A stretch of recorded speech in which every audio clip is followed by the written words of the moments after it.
이번 추위 북극발 한파라고 합니다. 이 북극에서 내려온 강추위가 전국을 덮친 건데요. 이 온난화로 지구는 점점 더워지고 있는데 이렇게 강력한 한파가 찾아온 이유는 뭘까요?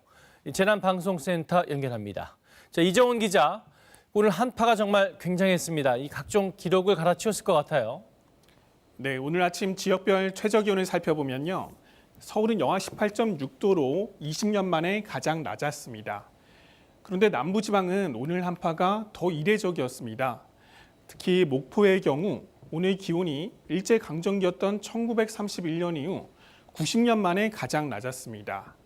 경북 울진과 경남 창원에선 각각 해당 지역의 기상 관측 이후 가장 낮은 기온을 보였습니다.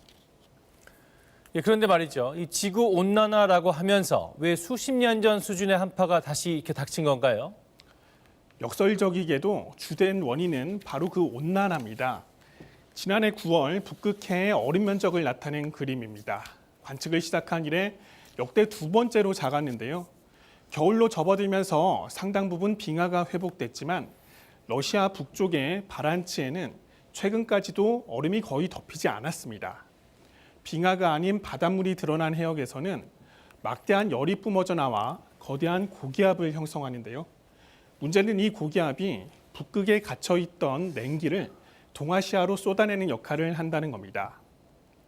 원래 대기 상층에서 서에서 동으로 부는 강한 바람, 제트기류가 이 고기압의 장벽을 타고 이렇게 북쪽에서 남쪽을 향하고 있는데요.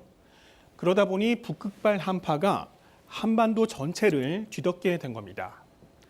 이렇듯 온난화 현상은 단순히 지구를 덮이는 쪽으로만 작용하지 않습니다. 폭염뿐만 아니라 지난해 여름철 최장기간의 장마 역시 북극의 온난화와 관련 있는 것으로 분석됐는데요. 온난화가 한반도의 사계절 모두를 기후 위기로 몰아넣고 있는 셈입니다. 예, 그러면 제일 궁금한 게 이번 겨울에 이런 한파가 또 올까요? 네, 우선 이번 한파는 오늘이 절정입니다. 내일부터는 기온이 점차 오르겠는데요.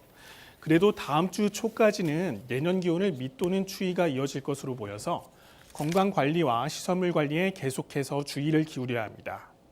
과거 기록을 보면 강한 한파는 보통 2월 초순까지 찾아옵니다.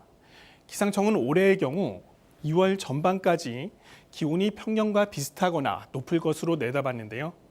남은 겨울 동안 이번만큼 강한 한파가 찾아올 가능성은 크지 않아 보입니다.